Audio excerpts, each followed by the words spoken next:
Welcome to another edition of Two Irish Guys Discussing Software. My name is Tomás O'Leary. I've got the title of our podcast right for the first time without any interruption or corrections. I'm very pleased with myself. It's January 2021. I'm here with a very good friend and colleague, Brendan Walsh. We're still at it here. Hey, Tomás. Here we are. Here we are We're again. back. Yeah. It's 2021 and today's show is about how much is too much.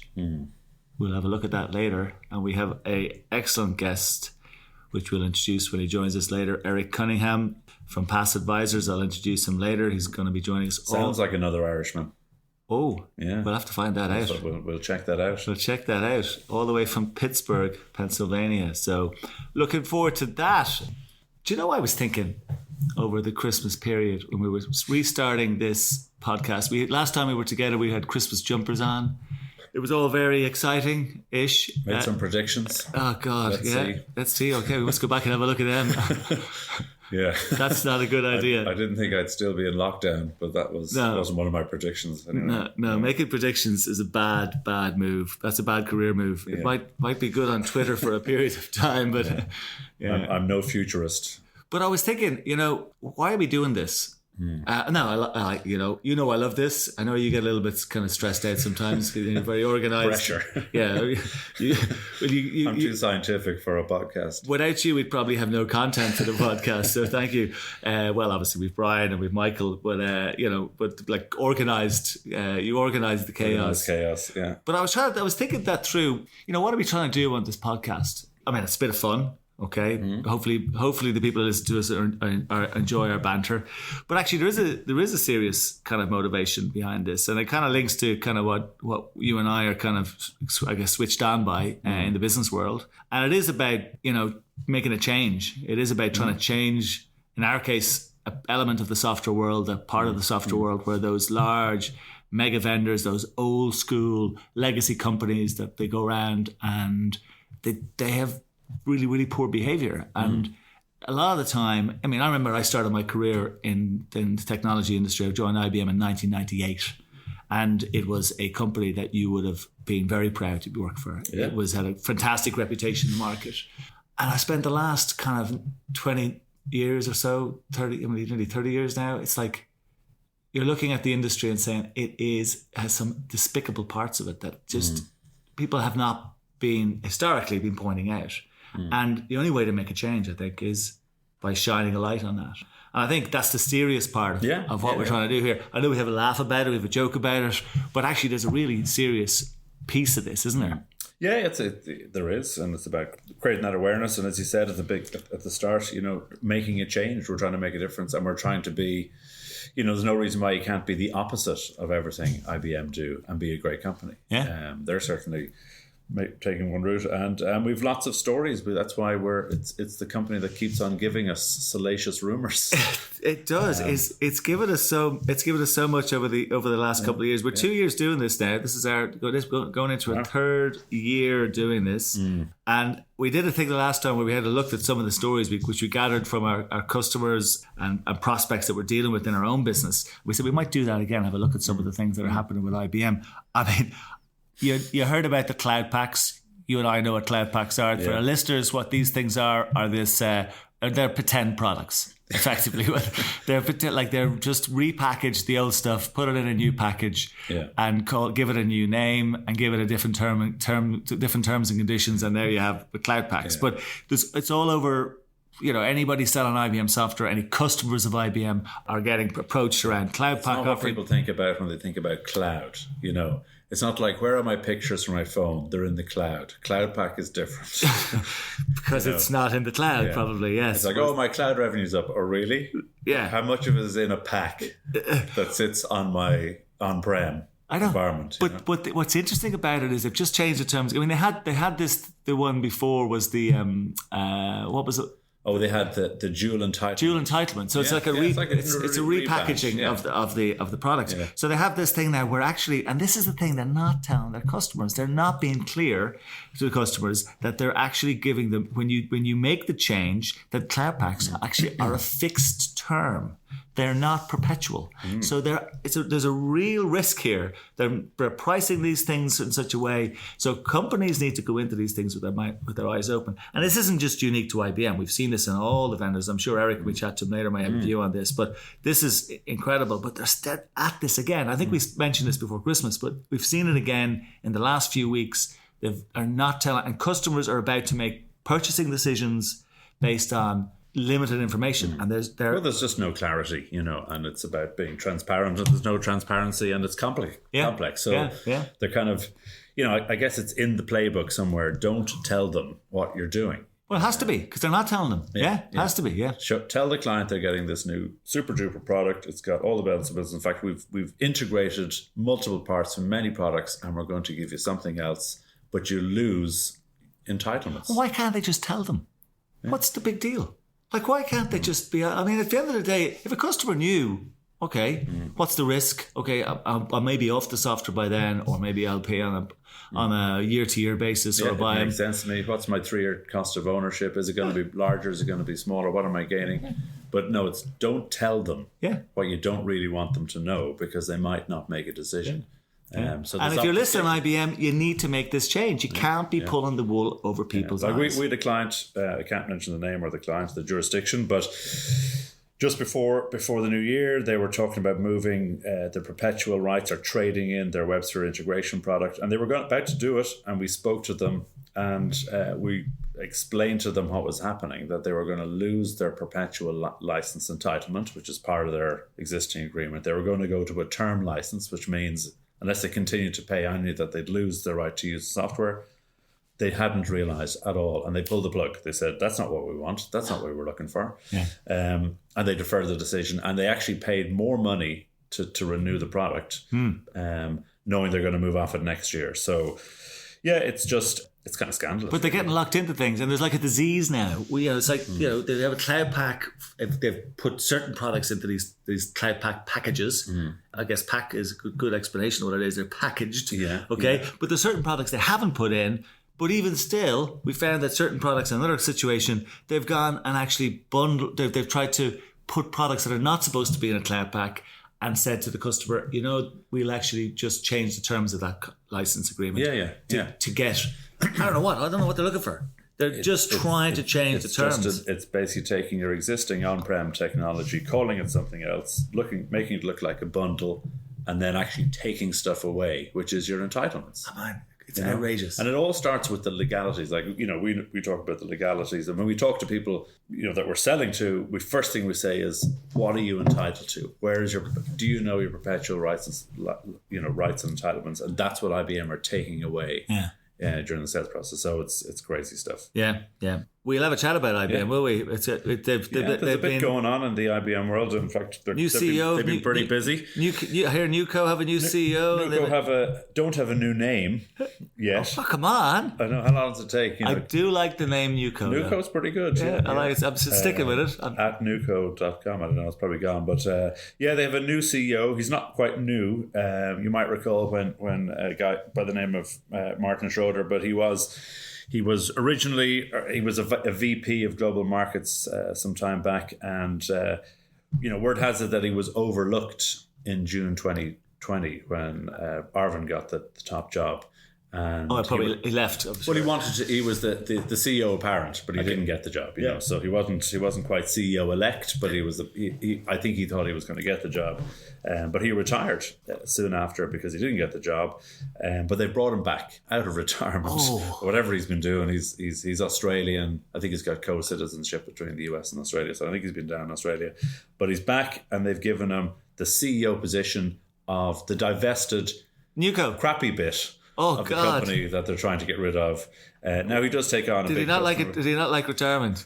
Well, they said, the really good bit is over here. So this is AI and cloud, and we've got this really crappy bit that we're trying to get rid of. And you've worked in it for years. Yeah, and even the good bits of the crappy bit, we've taken those out. So but it's the CEO So he's taken that job. And they're letting people go and everything. They're already announced, was it 20,000 staff to go? Well, he's got 90,000 staff, soon to be 70,000 probably. Yeah. So he's back anyway, and best of luck to him. It's a business that's obviously on the decline, but he knows the business pretty well. He's very close to that client base. He's big into mainframe and managed services, so he'll probably enjoy it. And Arvin got a promotion, I heard.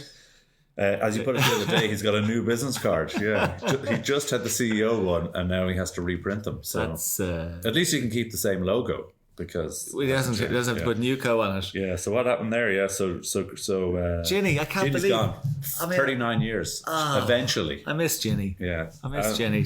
My favorite two stats about Ginny, and I must have said them on 2 or 3 podcasts, but unless anybody's listened to them all, they might have missed them. But she did preside over 22 consecutive quarters of declining revenue, which eventually I think it was in January 2018, 22 consecutive quarters, and a share price that dropped 25%, while the S&P was surging by 160%, and also declining revenue of 25 billion.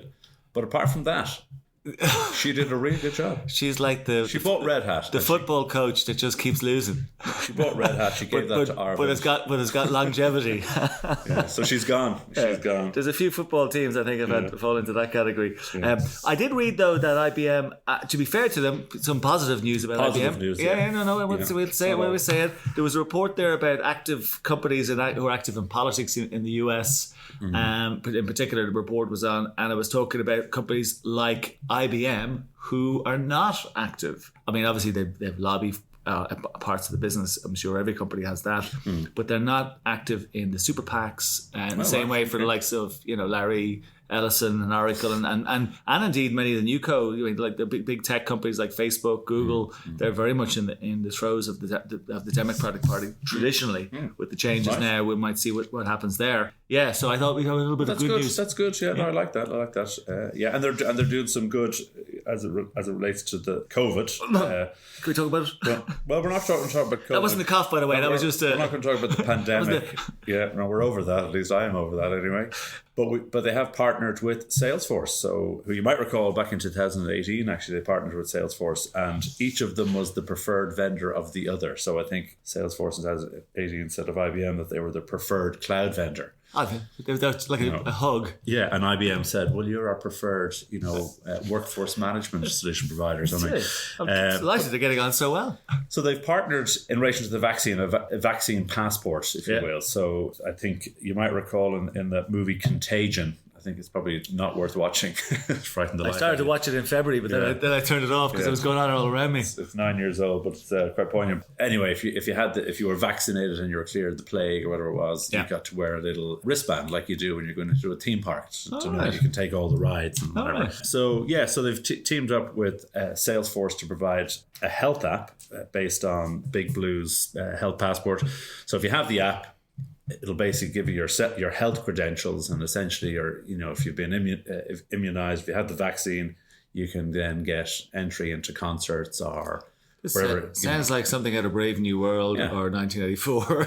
It's like underpinned somehow. I've no idea how by blockchain technology, but it allows you basically to. Blockchain would have to be in there somewhere. Come on, all we're missing is bitcoins. Yeah. So if you want to board an aircraft, you have your boarding pass and you have your IBM passport that says I've been vaccinated, I'm healthy. And they bought a company. Who did they buy? They bought some company. They bought a hybrid heretofore never heard of before company called Teos, which is a hybrid cloud consulting company. So they bought Red Hat, as we know, and now they need another company to tell them how to maximize the revenues. I thought they had loads of consultants in IBM. The bit they kept with of the but they don't know anything about cloud, so they had to buy a company that specializes in cloud professional services and management. They have the Cloud Pak guys we discussed earlier. They're very good at cloud. Yeah, they're not people.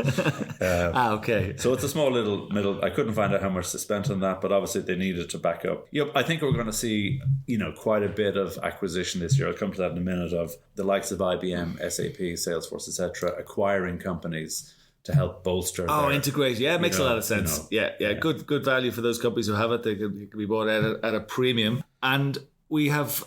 So leaving IBM behind for we've labor unionization things happening. This is not something you normally see in the tech industry. Yeah, it's like a small startup labor union in Google. Yeah, so a bunch of activists. I mean, I'm not sure how serious this is. Like Google have like 200,000 employees, and there's a union has sprung out based on kind of internal activism with about 400 people or something like that. And it's called the Alphabet Workers Union. And really, it was like a secret, covert ops little union, but they've come out and they've announced themselves and named themselves, elected some leadership. And Google have said, yeah, look, it's great. Go ahead, and we'll continue to engage with our employees as we. It reminds me of the one when I was working with IBM. IBM had a one called the Alliance at IBM, and you probably know about. They have actually a Facebook page called Watching IBM. I've been on it. Yeah, we get some of our news stories from it every now and again, which we have to, of course, validate. Yeah.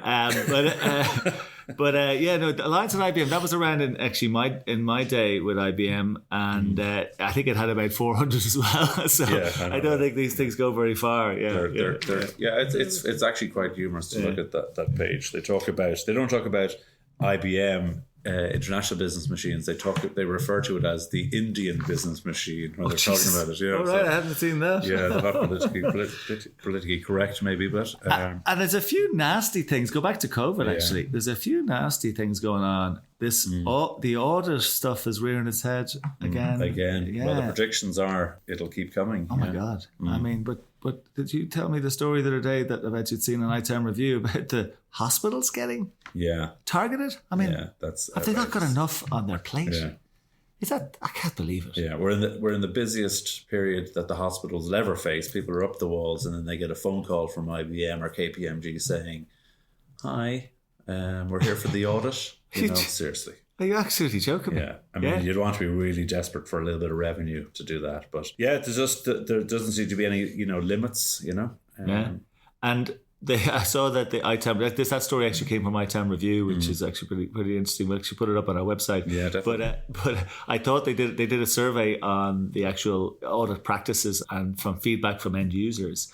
And I thought you'd love this one. So they had who are the most helpful in the audit and who are the least helpful. Of course, the most helpful are Microsoft, SAP, and IBM, no particular order. Yeah. And the least helpful are Micro Focus, Oracle, and IBM again. I think there's an Irish phrase for that. It's called a kaint as rá haved on veil, which means talking out of both sides of your mouth. How can you be in both sides of the pie chart? Lovely. Incredible. Yeah. We talked about that whole audit bargain close stuff in the last podcast, and it just keeps coming. Yeah, it's just desperate for sales. So obviously revenue is declining. Did we have one of those in our predictions? Did we talk about this? I can't remember. That audits would keep coming? Yeah. We should have. I think we should have, I think it was too obvious, It probably is, Yeah, there was. So that's really insightful news. Thanks, guys. And what else is happening? Yeah, just to wrap up then on some of the numbers. I mean, before I get on to some of the earnings, very interesting to read some of the tech M&A. Last year, 470 billion an acquisition, which is only second, after the dot-com bubble, which is pretty big. We talked about one of those big ones, which was the Slack acquisition by Salesforce of about 25 billion. Didn't do much for Salesforce. They lost about 30 million off their market cap since then. Yeah. Not sure if it was entirely to do with Salesforce or the acquisition, but also to do with performance. Then there was another interesting one of Twilio, which is a product I've used. Actually, it's a good product for integrating, messaging to your platform. So if you want to get a text or a phone call when an event happens, it's a good product I've used in the past. But on the other hand, they gained 4 billion in valuation after a 3.2 billion all-stock deal for the marketing customer segmentation company called Segment. And what's going to happen in this year then? Do we think, is there going to be another mega merger, do we think? Or is it going to be the big guys gobbling up loads of little guys? I think you'll see the companies in that kind of 20 million to 100 million segment. So, not the big companies out there, not the likes of, let's say, if you exclude SAP, IBM, Microsoft and all the usuals, I think you're going to see a bit of consolidation. I think you're going to see, because of the changing nature of the tech industry and the fact that there's just been such a seismic shift in the way we use technology, even in the last 12 months. But they could be forced. They could start seeing some of the outputs of some of these activities by the committees in the US and indeed here in Europe, and you've even seen the antitrust activity that's happening. And recently, in Europe here, we've had the Digital Services Act and Digital Markets Act come out, and they're specifically looking at antitrust and that type of behaviour. What you normally see, though, is the big guys having to break up. You know, so you could have, I don't know whether we're going to, it's obviously predictions could say a big mega merger, but what you could have is big guys carving off some of their smaller bits and pushing them out, like IBM's Newco. That was done for different reasons, of course, because it wasn't making any money. Because they're trying to focus on cloud and they haven't quite got there yet. I think you're going to see the bigger companies buying strategic acquisitions to bolster their kind of long-term platform. So whether it's a bit like IBM buying a consultancy company in cloud, those types of acquisitions, that bolt-on acquisitions, if you like, to help them with some of their strategic initiatives. I think that's probably what we're going to see. So we'll see possibly some very large acquisitions into the 1 or 2 billions, but I think you'll see SAP, Oracle, Microsoft, and those guys making strategic acquisitions in that space. That's what I think. And IBM gave their earnings there's as well. There's SAP are coming out at the end of the month, but I mean the single word I'd kind of use for what's likely to happen is kind of meh, which is a word of 2020 that's somebody, but it's going to be kind of pretty much uneventful. Sorry, give me that again. Meh. It basically means not very interesting. Oh right. That's why I missed it. Yeah, revenue is down. Software license revenue is down. Pretty flat overall. Nothing really to talk about. But speaking of down, and just to finish on a note of optimism with IBM. So look, they missed. It's down, right? They missed their revenue targets for the quarter, down 6% year on year. They've missed their revenue targets for the year for the 7th year running. So they're down 4.6%. Their share price tanked from $131 to $118, so it's a double-digit decline. I think that's only happened a handful of times in 50 years. They've had a double-digit decline in their share. So everything's down, and their free cash flow is down 25% from where it was 10 years ago, which kind of coincides again with Ginny Rometty's reign. Did she take some out the door with her? Well, she took 20 million out the door every year while she was there. Yeah, look, they still, they've got commitments to heavy dividend payments. So I think they're down. But they're still making money. Their profits are up. So I don't understand all the maths on this, but these guys just keep making money hand over fist. What are we going to do about it? Well, do you know what? We have the very man all the way in Pittsburgh. Eric Cunningham runs an operation out of the United. Well, he's in Pittsburgh, but his team are all over the US. PAAS Advisors, they specialize in saving people significant amount of money, cost optimization, expense analysis experts. Eric spent 9 years at Oracle, worked at IBM, worked in Salesforce, works in Microsoft. He's been around the block, and we are delighted to have you here, Eric. How are you? I'm doing great, Tomás and Brendan. Thanks for having me. Hey, Eric. You are the third Irishman on this show, is that right? You must have definitely understood my Irish speaking earlier. A kaint as có have done veil. I'm sure you understood what I meant, didn't you? I did, and I'm delighted that you acknowledge that I'm from the high country as well, high ground, excuse me, but I'm from the high ground of Cranberry Township, Pennsylvania. So I'll keep things true and blue over here. Excellent. Well, listen, you're from the Cunningham clan, from all the way from Pittsburgh. We're delighted to have you here. You've been listening there for a few minutes. I know you've just joined us. You heard a few things we're talking about. We were just touching there on the amount of money that these guys make, the big mega vendors, and this is right up your street. Is it acceptable? I remember stories years ago, and you probably remember these as well, Eric. The likes of Oracle and others used to boast about how much money they saved in their support teams, how much less money they spent, and how much more revenues they gained. It was it was a silly boast, wasn't it? And they've almost created the environment for a company like yours and the skill set you have to go into organizations and identify areas of savings. Is it acceptable though, do you think? And by the way, I have been listening to this and, really enjoying the conversation. So I go back to a story what a customer told me the other day. So if you look at IBM's revenue in 2019, pre-COVID, they posted roughly $77 billion, but their SG&A was roughly $20.6 billion, right? So now we're in COVID, 2020. mid-February, no travel, no expenses. There's no steak dinners or lobsters anymore, no events, no games, no suite rentals. But they still increased pricing in many cases. And, all that SG&A was cut down by 80%. So did they lean in to help customers out during this period of time? I would question the fact that they do. My customers are saying they didn't. But it is interesting. But going out and bolstering your revenues, when every other industry right now is just trying to recalibrate their brand and figure out what their business is moving forward by calling multiple audibles. It's not the right thing to do. I will say this, though, some technology companies don't do it. But the ones you've mentioned already, they seem to be the usual suspects. Because they really should have done something, shouldn't they? I mean, it would have been the right thing to do. It wouldn't have been that difficult to put their hands out and say, I mean, we talked a story, you probably heard it earlier, about hospitals getting, like the hospitals of all places, to get calls around audit. I mean, surely to God, you just don't do that. Like if you were running the business, I mean, maybe they didn't know about it, okay? So we got to give them some credit. Maybe the big organizations, it's hard for them to know. But now that they know about it, they really should be looking at these things. And you can't allow your organization to start putting that sort of pressure on businesses when there's so much pressure already. Yeah, no, you're right. The larger companies, we call them the mega suppliers in our world, most of them didn't lean in at all.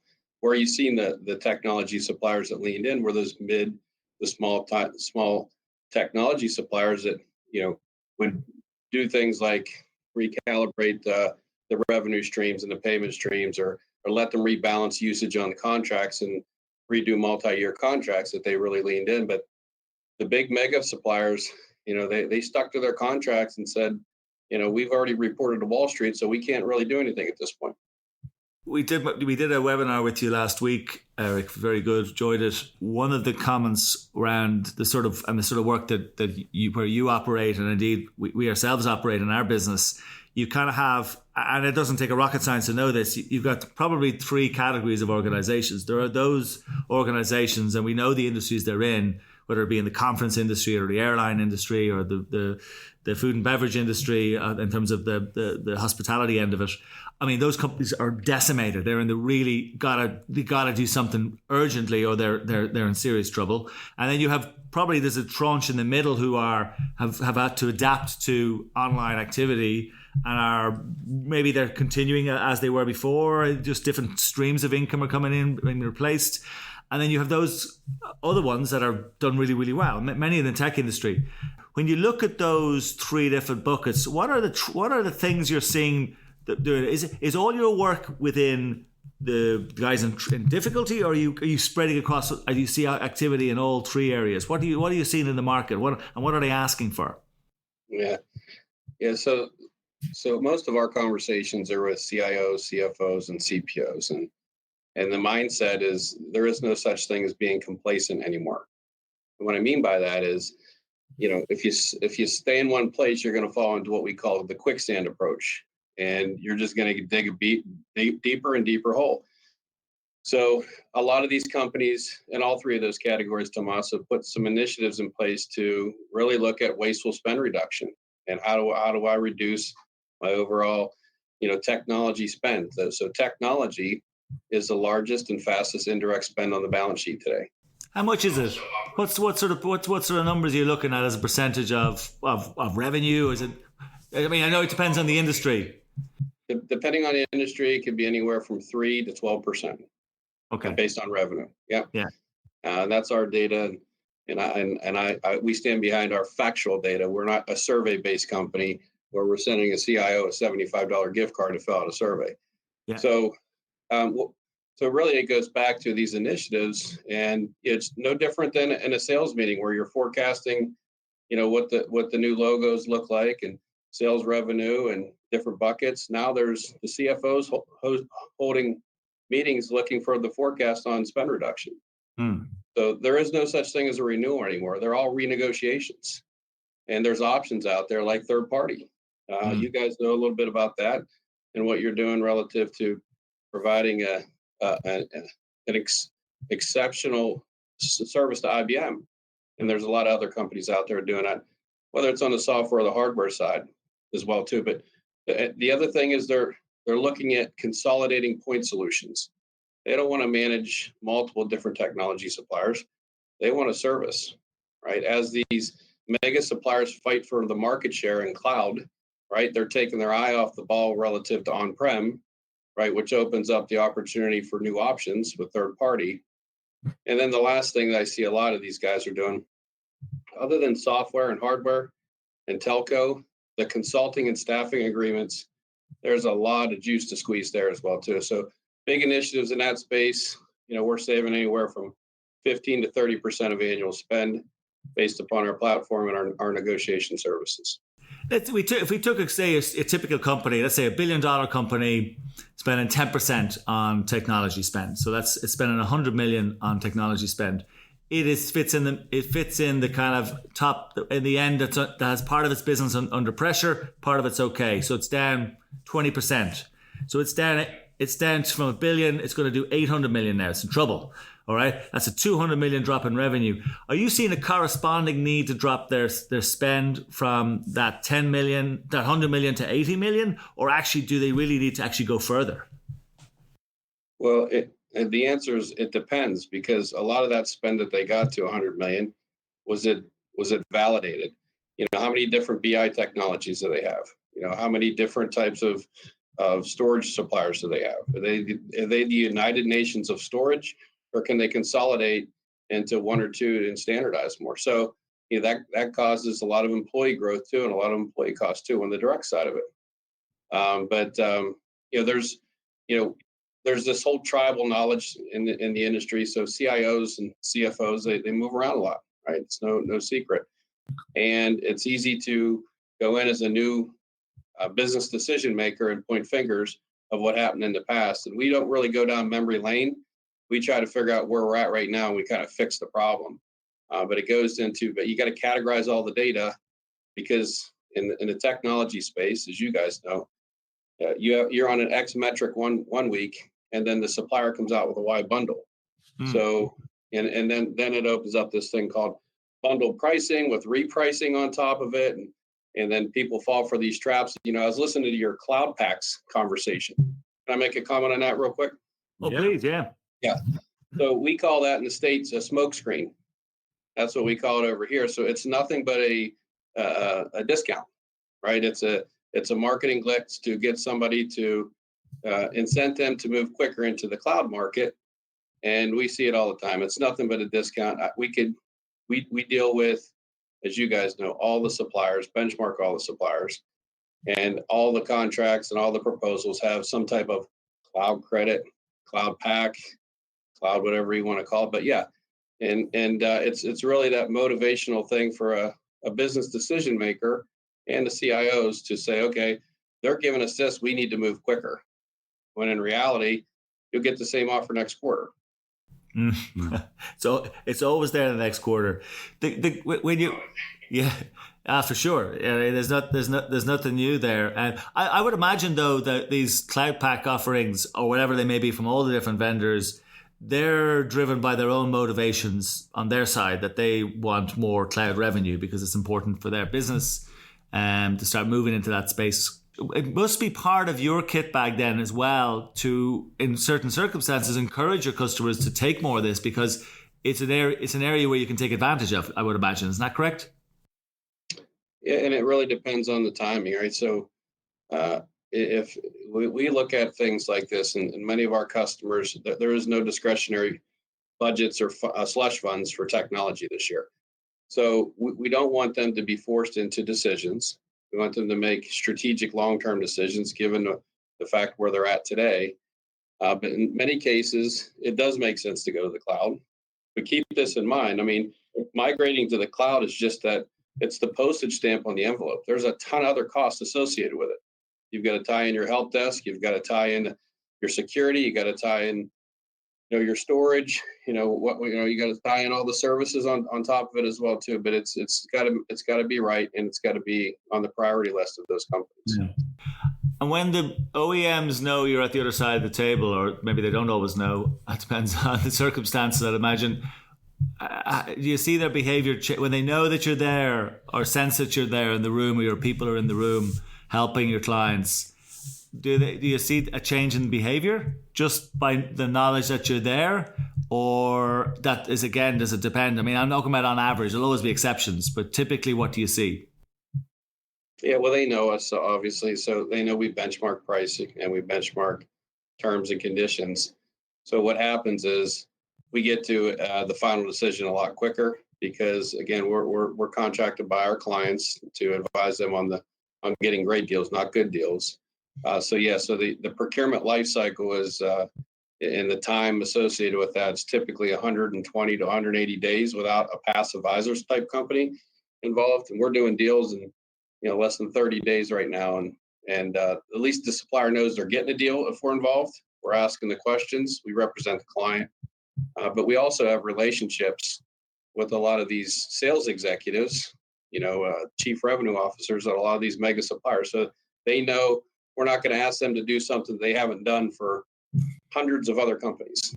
So you're empowering your customers, really. You're telling them, listen, this is what's happening, because they can't know. They're not going to know the sort of discount. It's like I'm building a house at the moment, and I have a quantity surveyor. I'm not sure if the same term in the US, but the quantity surveyor's job is to because I don't know how to build a house.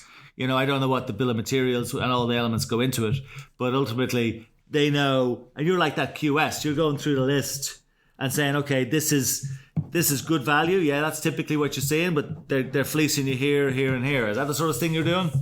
Yeah, I mean, we don't sit in the back seat and tell them to turn right and turn left. We sit in the front seat and we help them steer the ship. So we're rolling our sleeves up. My team all work for those companies you mentioned at the beginning there. So Salesforce, SAP, Microsoft, we all work there. We understand how they're measured. We understand, the mindset, what the approval processes are within those organizations. And again, our job is to, make sure that the clients get a better than fair deal and the suppliers get their deals on time.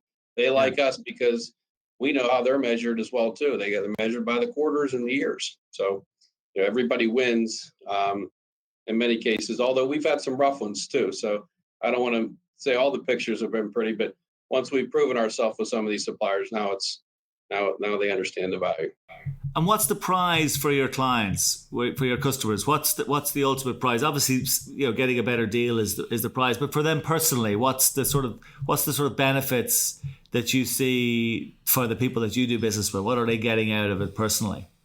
The first thing they're getting out of it is that their anxiety levels are leveled out because, the only data that they have, Brendan and Tomás, is the data that they have in front of them. So wouldn't it be great to see what the rest of the market's spending and providing them those insights? So they know that they're walking away with a great deal. And then they also know that, the subsequent deals, there's a lot of things like rebalancing and termination in favor and all these terms and conditions, depending on the nature of the business. If they're organic, and many aren't anymore, it's M&A. And Brendan mentioned, in the tech world, there's this. We think this is the biggest year of M&A since the old days with Oracle buying PeopleSoft, Hyperion, Siebel, all in the same year. I mean, that's unheard of. We think that, and I agree with Brendan, I don't think there's going to be some major purchases this year, but there's a lot of companies that, in that $100 million, $200 million range, that their private equity companies are writing a check this year. So they've got very important IP that the big guys, Oracles, Microsofts, Salesforce, they're going to be gobbling up a lot. In fact, I bet their M&A teams, their boards are full right now. They're looking at a lot of activity. What's your take on the IBM Newco offload? I mean, is it they're setting it up to be sold? Somebody, are they going to? Because as a standalone entity, it'll be a big player. If it doesn't get its act in order, it could be very soon, within a couple of years, kind of a mid-sized player in that space and become nearly irrelevant. Have you got a view on the Newco organization? I would say we have people that have a pretty good understanding of that. I wouldn't be the right person to talk to, but when I talk to clients, it's about who would ever thought that IBM, the people that you never get fired if you buy IBM, right? That's the quote unquote, is now trying to recalibrate, refine themselves, rebrand themselves in the marketplace today.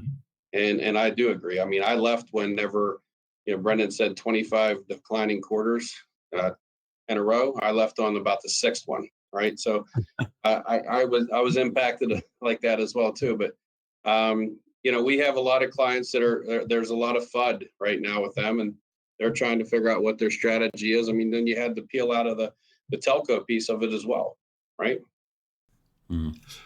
What are you telling your clients to look at this year then? You mentioned obviously the area we're in, which is software maintenance and looking at the spend there, because it is a significant spend. You probably heard us talk a little bit about audits. That's always a challenge, and the problem with audits is that they can come and suddenly, if your spend, go back to that 100 million spend organization, very quickly they could have a bill of 10 or 15, 20 million on top of that. That reverses the opportunity there. What are you seeing? Where do you see the big opportunities across, say, software or other areas of technology spend? What are the key areas? Yeah, I would say, every SaaS deal can be renegotiated, right? So there's a lot of, you read the information on Zoom, and there's a company out there called Xylo that says, 20% of the Zoom license are actually being used, right? So Zoom's, you get into February and March, if you did a 1-year Zoom deal in 2020, I would expect there's a lot of recalibration there, right sizing, right fit. So you can always renegotiate SaaS deals. You can always renegotiate on-prem deals. Believe it or not, there's some truth into that without getting into details. It's this early renewals. These suppliers are out there and sending customers to do these early renewals. They want these multi-year cloud deals that are locked up. The thing that we advise clients to do is, if there's some uncertainty with that supplier, you do a 12-month deal, and then do a month-to-month after that. So, there's a lot of, we call it tail spend in the industry, guys. So that's it's the strategic, but not the mega suppliers out there. There's always a change in direction, a lot of change in direction. Again, we're trying to reduce point solutions and get into more complete platform type deals. But then you'll see the staffing and consulting services. Those guys aren't on airplanes right now. They're not eating meals. No. So the T&E's gone down significantly, but they're still paying the premium Big Five rates. So we've done a lot with renegotiating those contracts as well too. And I would just say, it's as simple as this may sound. Things like print services and office supplies. People are swiping their P cards instead of using some type of disciplined service. So we saved a client the other day $4.5 million just on office supplies this year because of the rogue spending. Yeah. But we do data categorization, and then after we do the data categorization, we go back to our clients, and they're all different. Here's the areas and the categories of savings, and here's how you prioritize those savings. No, I remember actually, even as a small business back in 2008, 2009, when every company on the planet nearly was looking at their P&L and going, like their expense lines, and saying, where are we wasting? The amount of waste that exists within any company. So I can only imagine you. So you have your insights, you have your data, and you're going in with a playbook. Really, you probably you know where the areas to look pretty quickly, don't you?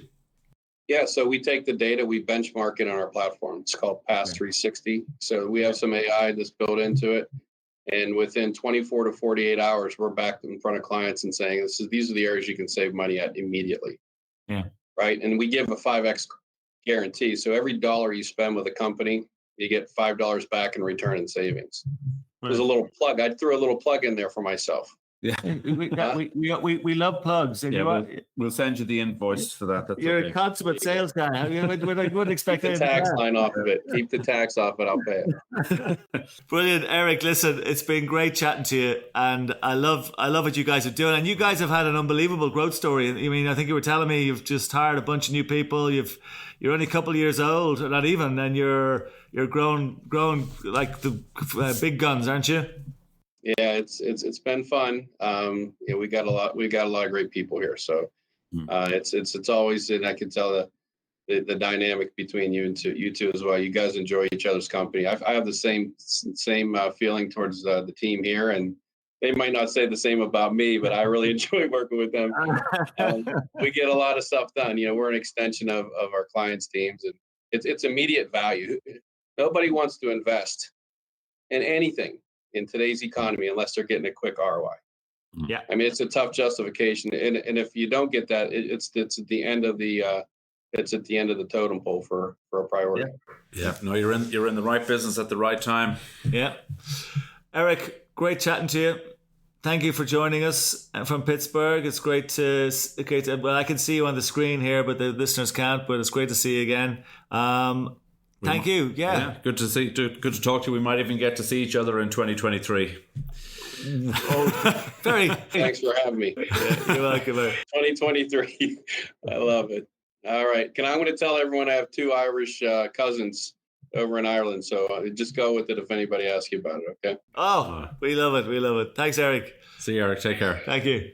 Oh, 2023, Brendan. I'm only being too pessimistic. I thought we were here to change the software world. I'm going to be carrying around the IBM digital passport, and I'll be getting on planes and going to concerts in no time. I'd love to see that wristband on your arm. Okay, I look forward to that. We're at the end of another show. First show 2021. Yeah. It was very good. Good show. Yeah, we got serious at the beginning. We'll have a bit of fun, more fun next time. Yeah. We'll be back in February. Looking forward to it. Maybe there'll be certainly the daylight. We'll have more daylight. Yeah. We might have more news on other things that might impact our ability to get around the world, but we'll certainly be here in Dublin, and we'll have some fun. I'm looking forward to it. Yeah. Thank you very much. Talk to you soon. Thanks, Tomás. Thanks, Eric.